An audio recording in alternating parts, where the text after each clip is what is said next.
अब वो दाखिले की रजिस्ट्रेशन के लिए जाएगी तो तुम्हारा नाम लेगी, तुम्हारी बदनामी होगी इस तरह अली। नहीं रब, मेरे लिए बदनामी नहीं बन सकती। साहब अगर आपके दिल में मेरे लिए जरा सा भी एहतराम है तो खुदा रहा इस नंबर पे फोन ना करे।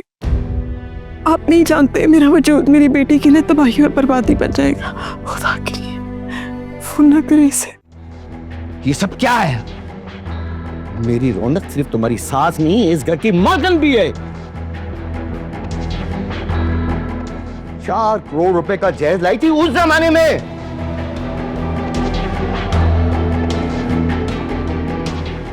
जिसमें दुनिया की हर शय मौजूद थी, और इतनी ऊंची मुकाम वाली औरत को तुमने मारा, धक्के दिए और उसकी रीढ़ की हड्डी को नुकसान पहुंचाने की कोशिश की। मैंने नहीं अंकल, मैंने इन्हें धक्का नहीं दिया, ना ही गिराया। ये तो खुद अपनी गलती की वजह से गिरी थी। है चंदा, इतना तो झूठ ना बोलो। है अब्दुल, ये तुम्हारे मुंह पे ना बस मुझे झूठा बना रही है और कुछ नहीं है। मैं सच कह रही हूँ अंकल। झूठ बोल रही हो तुम। मेरी रौनक कभी झूठ नहीं बोल सकती, झूठी हो तुम। ठीक है, फिर आपका जो जी चाहे मुझे सजा दे दे। अल्लाह, देखा अब्बा कैसे जबान चल रही है इसकी।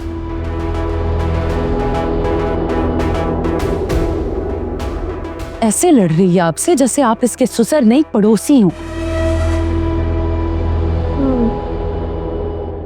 खुदा के लिए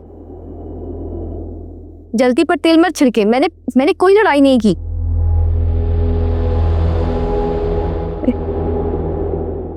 मैं तो कहती हूँ अब्दुल, ये ऐसे नहीं मानेगी। फोन करो उसके घर वालों को और बुला के शिकायत करो उसकी, तब सही होगी ये।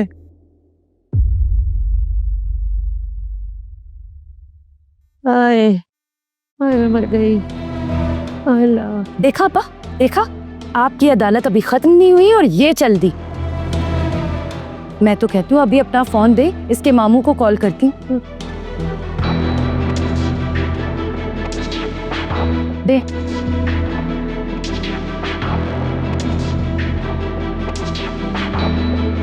हाँ, हर फोन का।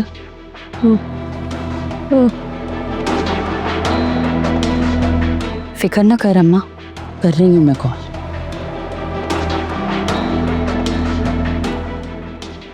नहीं बेगम साहिबा, मैं आपको पहले भी बता चुका हूं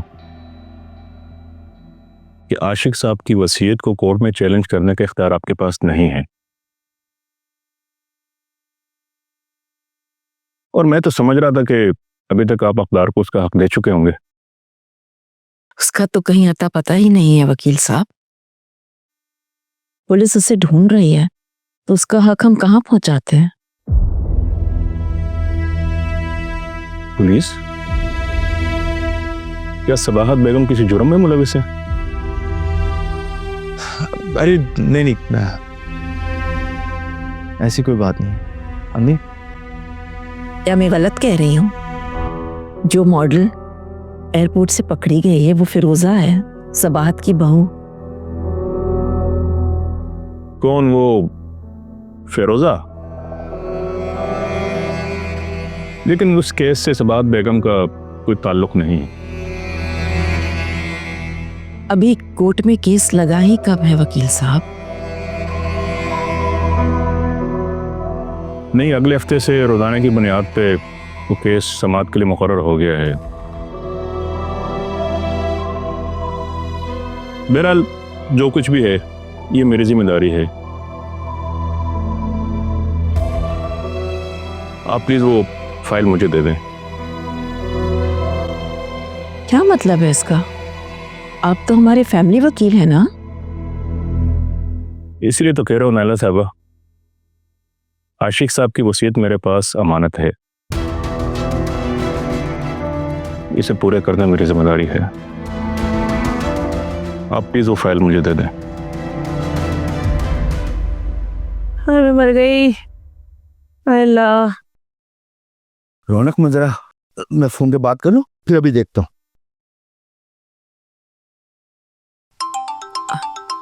आलिया के ससुर का फोन आ रहा है। अम्मी प्लीज फोन बंद कर दें या साइलेंट कर दें इसको एटलीस्ट।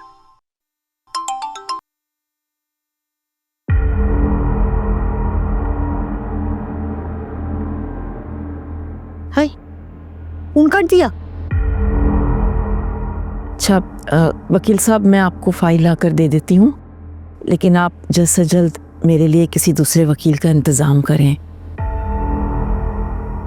जो इस वसीयत के खिलाफ दरख्वास्त दायर करें।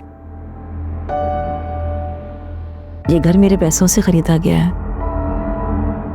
इस घर की सारी डिटेल्स बैंक अकाउंट की मेरे पास मौजूद हैं। अम्मी आपके अकाउंट से जो रकम अदा की गई है वो आशिक साहब की थी, और ये मकान भी आशिक साहब के नाम पे ही है। जब जंगी करनी है अली, तो मैं कानूनी जंग के लिए तैयार हूं। वकील साहब, मैं फाइल लेकर आती हूं।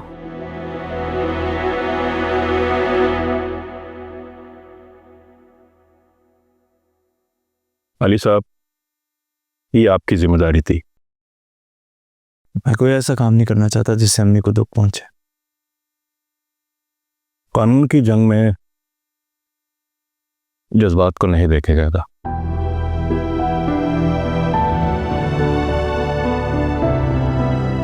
ये वही फाइल है वकील साहब। Thank you. अगर आप मेरी तरफ से केस लड़ सकते हैं तो ठीक है, वरना आपकी मर्जी है।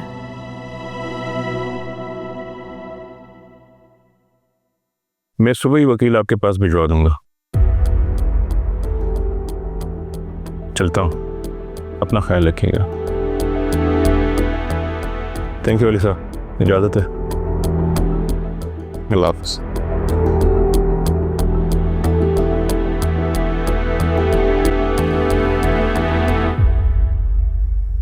बता देना अली अपनी बीवी को, मैं उसकी माँ के खिलाफ कोर्ट में जा रही हूँ।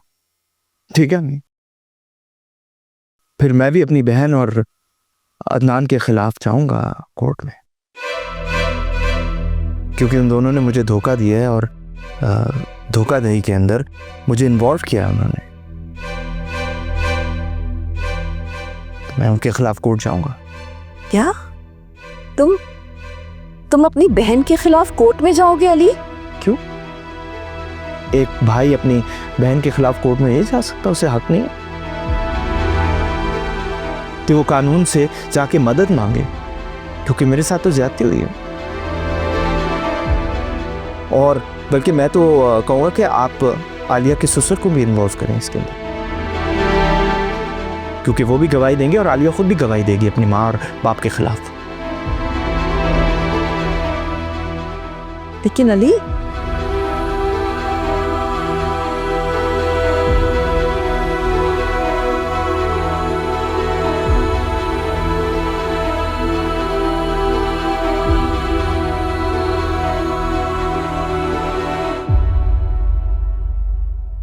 मैं तो कह रही हूँ अब्दुल, मुझे गाड़ी में डाल के ना तारिक के ससुराल ले चलो, एहतिजाज के तौर पर। अल्लाह, आए मैं मर गई। पानी। हाँ, आए अल्लाह। तन बदन में आग लगी हुई है मेरे। अगर दुल्हन लड़का होती ना, अब तक मैं उसकी रीढ़ की हड्डी तोड़ चुका होता। अरे अब्बा, पहले अम्मा को अस्पताल तो लेकर जाएं, एक्सरे कराएं, देखें तो सही कहाँ से हड्डी टूटी है। नहीं, मैं अस्पताल नहीं जाऊंगी। अरे भाई, एक्सरे कराना बहुत जरूरी है। अगर हड्डी टूट गया तो इंसान सारी जिंदगी के लिए माजूर हो जाता है, पता तुम्हें? नहीं, मैं ठीक हूँ, मैं ठीक हूँ। अम्मा, रौनक, तुम बिल्कुल ठीक हो?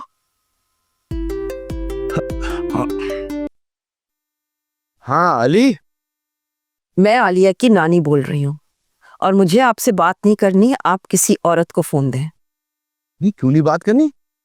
आपकी नवासी ने अपनी सास को धक्के देकर गिरा दिया। अगर आपकी इजाजत हो तो मैं उसके साथ भी यही शुरू करूं। अपनी बकवास बंद करें और किसी औरत को फोन दें। उसकी नानी तो गालियां दे रही है, तू बता ना हड्डी कैसे टूटी? अस्सलाम वालेकुम नाइला बहन, कैसी हैं आप? वो इद्दत तो आपकी खत्म हो गई होगी, तो किसी दिन हमारे घर चक्कर लगाएं। आपका दिमाग तो ठीक है। आपके शोहर मुझे जलील कर रहे हैं, मेरी नवासी को जलील कर रहे हैं, और आप मुझे दावत दे रही हैं? हाँ हाँ, वो तो है। बकवास बंद करें अपनी। क्या तुम भी अपनी बकवास बंद करो? हैं क्या क्या बोले जा रही हो इतनी देर से? बस।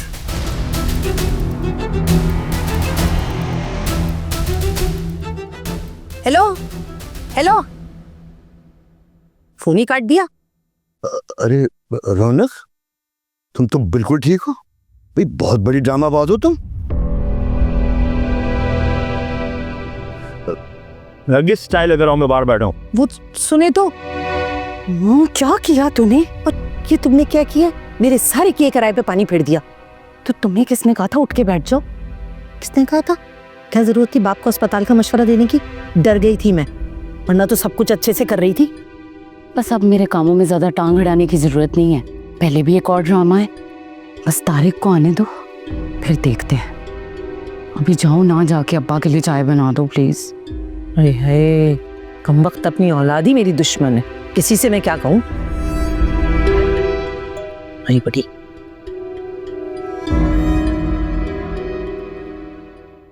ये क्या कर रहे हो गिरमानी? निकालो उस शख्स को अपनी कैद से। वो तुम्हारा मुजरिम जरूर है, लेकिन उसको सजा देने का हक सिर्फ कानून का है। वो कानून का मुजरिम है।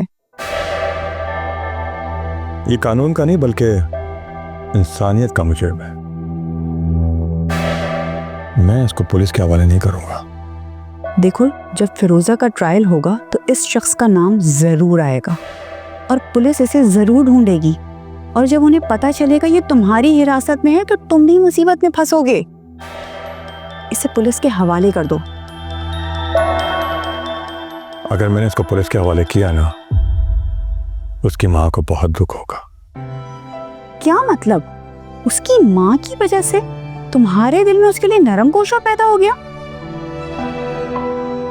असल मुजरिम तो वो अपनी माँ का है, अपनी बीवी का, और तुम्हारा। मेरी मानो, इसे पुलिस के हवाले करो। मैं खुद से कैसे उसे पुलिस के हवाले कर दूं, जबकि वो पुलिस को मतलूब ही नहीं है? मतलब कैसे? ये नहीं हो सकता किरमानी कि फिरोजा अपनी कहानी में तुम्हारा और उस शख्स का नाम न ले। जब तुम्हारा नाम आएगा तुम्हें कोर्ट में जरूर गवाही के लिए तलब किया जाएगा। इन दोनों मियाँ बीवी ने मुझे सिर्फ पैसे से नहीं बल्कि सहनी तौर पर भी बहुत टॉर्चर किया है। बहुत तकलीफ दी है मुझे। मैंने अपने वकील को कह दिया कि वो फिरोजा पे फ्रॉड का मुकदमा दायर करे। तुमने जो कुछ भी फिरोजा पर लुटाया अपनी खुशी से लुटाया, उसके इश्क में पागल होकर लुटाया। मेरा ताल्लुक फिरोजा से था, कमाल की बीवी से नहीं। जब तुम कोर्ट जा ही रहे हो तो उसे पुलिस के हवाले करो। इस तरह उसे अपनी तहवील में रखना तुम्हारे लिए मुसीबत बन जाएगा। समझो मेरी बात को।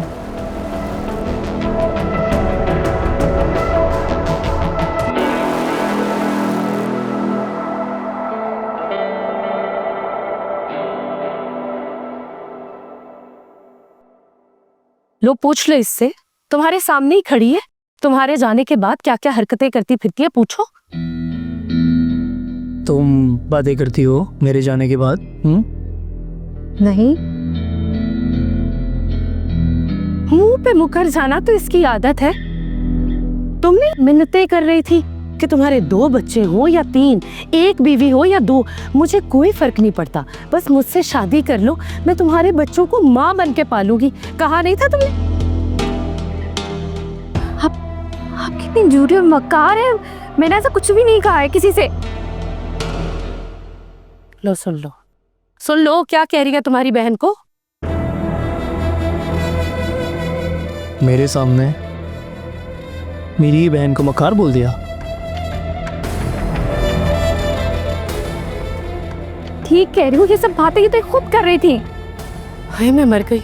तारिक अब बताओ, चालाक मक्कार मैं हूँ या ये? सारा इल्जाम उल्टा मुझे पे डाल दिया। वाह, नहीं घटिया नहीं हूँ मैं। कहानियां बनाना तो कोई तुमसे सीखे आलिया। और वो जो अम्मा को धक्का देकर उनकी रीढ़ की हड्डी पे चोट आई थी, वो क्या?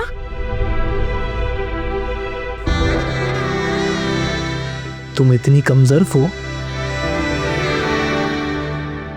तुमने मेरी माँ को धक्का दिया। माँ को? अरे तुम तो दुकान से सीधा आके अपनी बीवी के पहलू में बैठ जाते हो। जरा जाके देखो अम्मा की हालत, उठा भी नहीं जा रहा उनसे। मैं ना तुझे छूऊंगा नहीं। खाना लगा रही हूँ, आ जाओ, ठंडा ना हो जाए।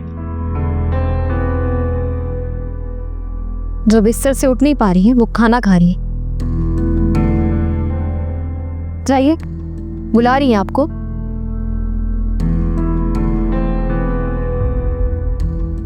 जी वो हमारे बहुत ही पुराने फैमिली वकील हैं, लेकिन मुझे उनकी कुछ बातों से इख्तलाफ है। जी ठीक है, फिर मैं वकील साहब आपका कल इंतज़ार करूंगी। अल्लाह हाफिज।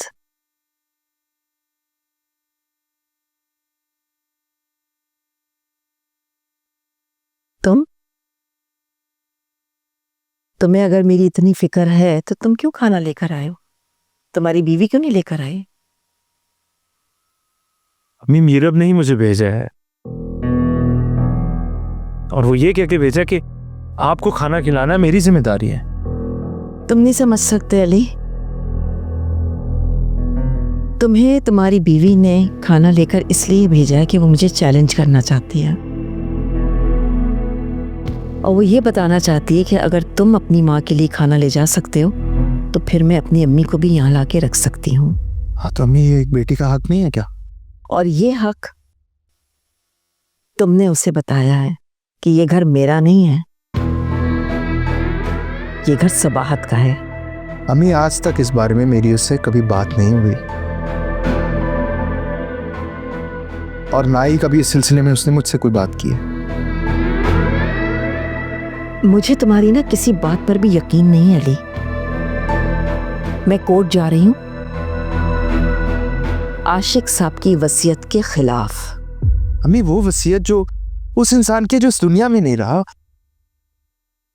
उसके खिलाफ जाके आपको क्या मिलेगा? मुझे मत बताओ ये वसीयत। ये घर मेरा है और इससे तुम्हारा कोई ताल्लुक नहीं है। और हाँ, अपनी बीवी को जाके बता देना कि अब उसका और मेरा सामना कोर्ट में ही होगा। अम्मी तुम जाओ यहाँ से अली, और हाँ, आइंदा ना ये अपनी बीवी के कहने पर मेरे लिए खाना लेकर मत आना। मुझे तुम्हारा एहसान नहीं चाहिए। अब जाओ।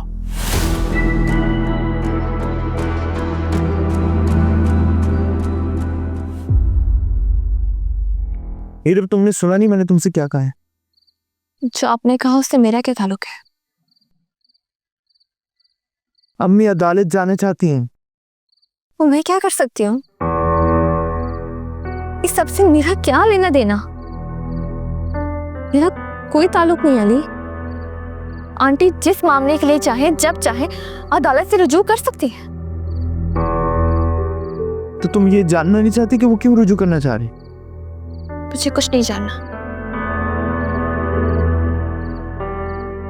पता है मीरब, मैंने नहीं सोचा था कि शादी के बाद इतने इम्तिहानों का सामना करना पड़े। मुझे हासिल करके पछता रहे हैं। तुम नहीं ऐसा फील करती? नहीं अली, अगर मुझे किसी बात का पछतावा है तो सिर्फ ये कि मैं एक अच्छी बेटी साबित नहीं हुई। मुझे आपसे तो कोई शिकायत नहीं है। मीरा, मैं जानती हूँ, समझती हूँ कि अदालत में क्यों रुजू करना चाहती हैं आंटी, लेकिन आंटी ये क्यों नहीं समझती कि मेरे लिए, मेरी अम्मी के लिए पैसा, दौलत, मकान, ये सब कुछ कोई मायने नहीं रखता। मुझे सिर्फ इस बात का दुख है कि कम से कम आंटी मुझे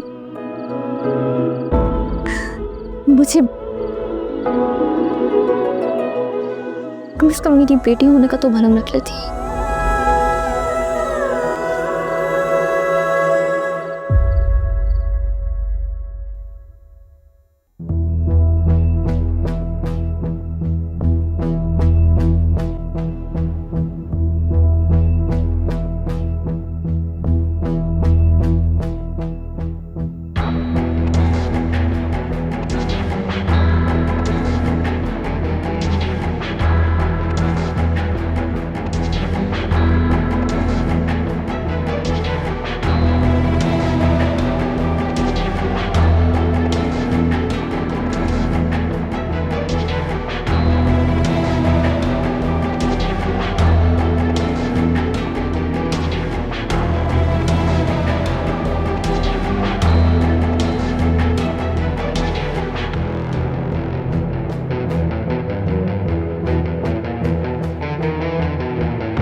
तू यहाँ क्या कर रहा है? आगे बताना,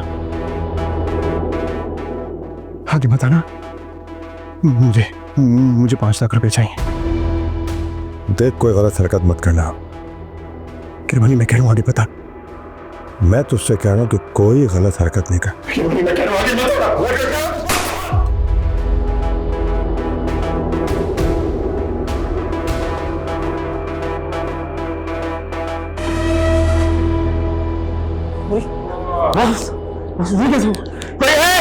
कोई अंदर है, जल्दी से।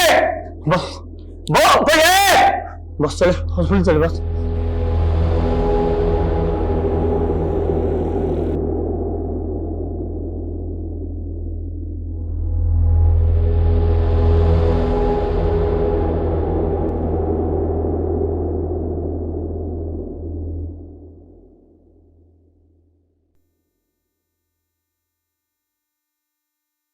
किरमानी, तुम मेरी बात सुन रहे हो? तुमने अपनी ही गार्ड से झूठा बयान दिलवाया कि गोली इत्तफाक़िया उसके हाथ से चल गई थी। प्लीज यार, तुम कुछ देर के लिए खामोश हो सकती हो। मैं क्यों चुप हो जाऊं? वो तुम्हारी गाड़ी लेकर फरार हो गया है। वो कोई भी गैर कानूनी काम कर सकता है। तुमने पुलिस के सामने इसका जिक्र भी नहीं किया। तुम अभी पुलिस स्टेशन जाओ और इसके खिलाफ FIR कटवाओ कि तुम पर कातिलाना हमला हुआ है। मुझे क्या करना है ये मैं अच्छी तरह से जानता हूँ। वो तुम पर दोबारा भी हमला कर सकता है। प्लीज यार, मुझे समझने की कोशिश करो। क्या समझूं? यही तुम्हारा मसला है। तुम कमाल की माँ के लिए अपने दिल में नरम गोशा रखते हो। तुम्हें हमदर्दी है उस औरत से।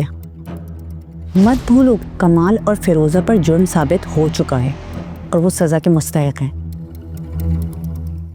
कमाल की गोली से तुम मर भी सकते थे। उसने तुम्हारे गार्ड पर भी कातिलाना हमला किया है।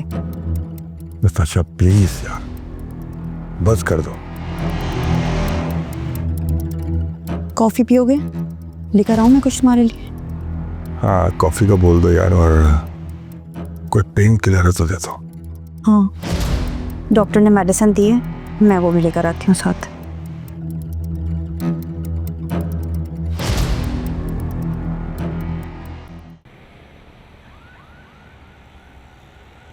और आप मुझसे अब भी यही पूछ रहे हैं कि आपको क्या करना चाहिए? आपको फौरन पुलिस को इत्तला करनी चाहिए, उसे गिरफ्तार करवाएं। ये आप कह रही हैं? आप माँ हैं उसकी? जी, माँ हूं मैं उसकी, और जानती हूं कि ये सजा उसे पहले मिली होती तो शायद ये नौबत ही ना आती। मैं उसको अरेस्ट इसलिए नहीं करवाना चाहता क्योंकि वो आपका बेटा है। शायद शर्मिंदा होके कभी अपने गुनाहों का एतराफ कर ले, लेकिन नहीं, फिरोजा के जाने के बाद तो उसने आपकी ज्यादा तजलील करना शुरू कर दी।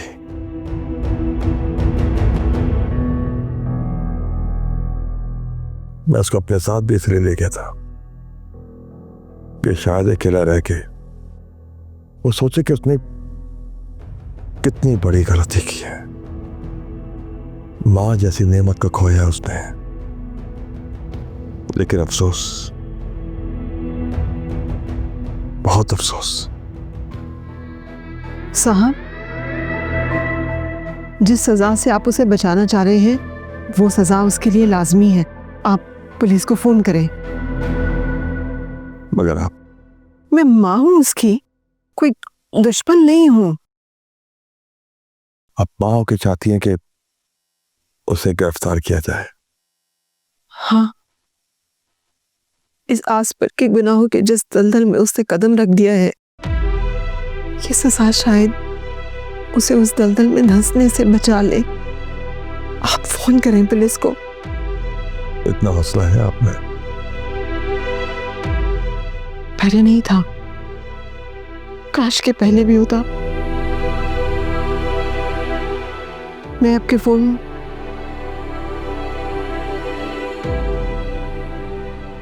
इसे खोल दें।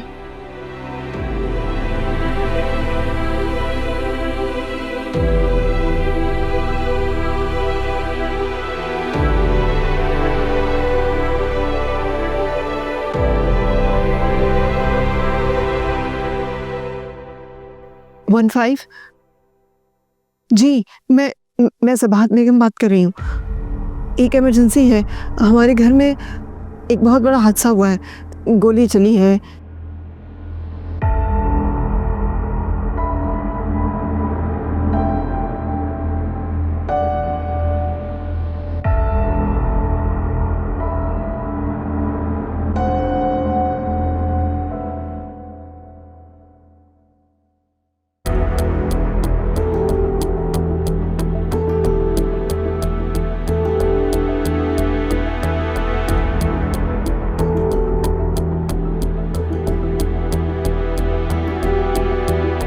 मेरे मालिक कमाल की सज़ा को उसके लिए फलाह और हिदायत का जरिया बना दे।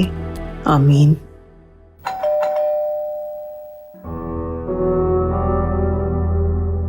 जी, इस एड्रेस से हमारे पास कॉल आई थी किसी खातून की, जिन्होंने अपना नाम सवाद बताया था। जी, मैं ही सबाहत हूँ, आप आ जाइए।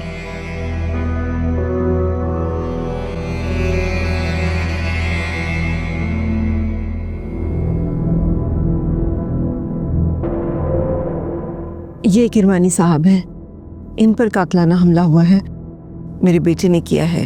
कमाल नाम है उसका। इस केस का मुद्दई कौन है? मैं। आप तो कमाल की माँ हैं, आप कैसे मुद्दई हो सकती हैं? क्योंकि किरमानी साहब तो हो सकता है हमदर्दी में उसे माफ कर दें, लेकिन मैं उसे कभी माफ नहीं करूंगी। आप मुद्दई इसलिए तो नहीं बन रही कि आगे जाके आप अपने बेटे को माफ कर दें और ये केस यहीं पर खत्म हो जाए और आपका बेटा बरी हो जाए? नहीं, अगर मैंने ऐसे करना होता तो मैं फोन करके आप लोगों को क्यों बुलाती और ये रिपोर्ट क्यों लिखवाती? लेकिन कानूनी तौर पर तो मुद्दई जो है किरमानी साहब होंगे। देखिए, अगर सबाल बीवी मुद्दई बनना चाहती हैं तो मुझे कोई इतराज नहीं है, और अपने बेटे की भलाई सोचना इनका हक है। भलाई सोच रही हूँ, इसलिए तो चाहती हूँ कि वो गिरफ्तार हो जाए। कि गिरफ्तार हो जाएगा तो शायद मजीद गुनाह करने से बच जाएगा, वरना तो वो जिस रविश पे चल निकला है, गिरफ्तार होकर हो सकता है कि पछतावे उसको फलाह का रास्ता दिखा दे। मुद्दई जो है करमानी साहब को ही होना चाहिए।